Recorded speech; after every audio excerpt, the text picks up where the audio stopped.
Ethan Clarke never believed in ghosts.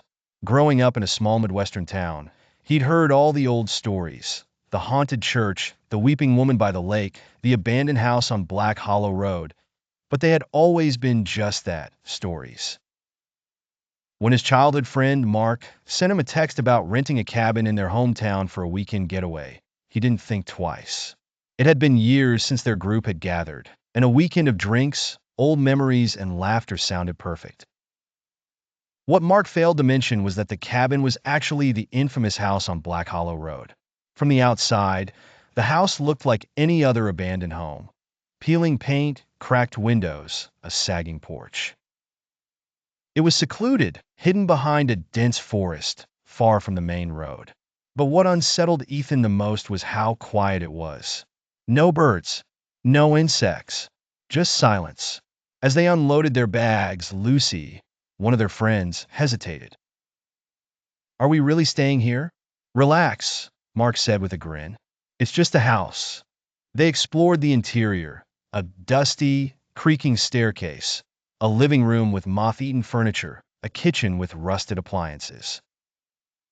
Yet, there were no personal belongings, no remnants of the past. It was as if no one had ever lived there. That night, after a few drinks, the group decided to explore the attic. It was the only locked door in the house.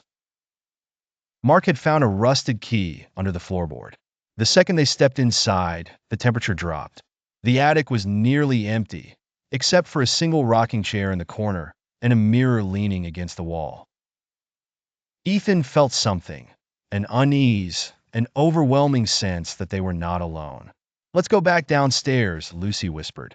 They laughed it off and returned to the living room, but as they settled in, a sound echoed through the house. A slow, deliberate creak.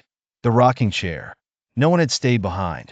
At exactly 3 a.m., Ethan awoke to the sound of soft whispers.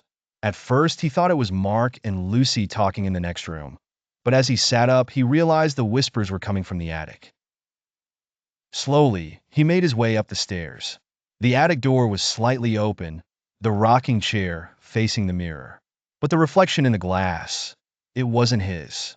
A woman stood inside the mirror, her face obscured by tangled black hair, her body thin and twisted. As Ethan backed away, her hand pressed against the glass. Then she whispered his name. The next morning, Ethan told the others what he saw. Mark dismissed it as a dream, but Lucy wasn't convinced. "I saw something too," she admitted. "A shadow in the corner of my room." Determined to get answers, they drove into town to ask around.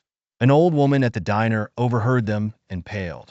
"No one was supposed to stay in that house," she murmured. "Not after what happened." She told them about the Wells family, John and Mary Wells, and their young daughter, Abigail. They lived there in the early 1900s. One winter, John disappeared.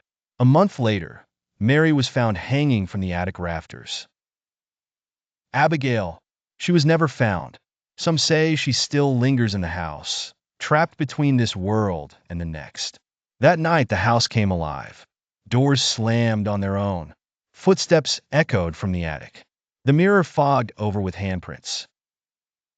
Lucy woke up screaming, her arms covered in deep, red scratches. "We need to leave," she sobbed. But when they tried, the front door wouldn't budge. The windows refused to break. The house wouldn't let them go.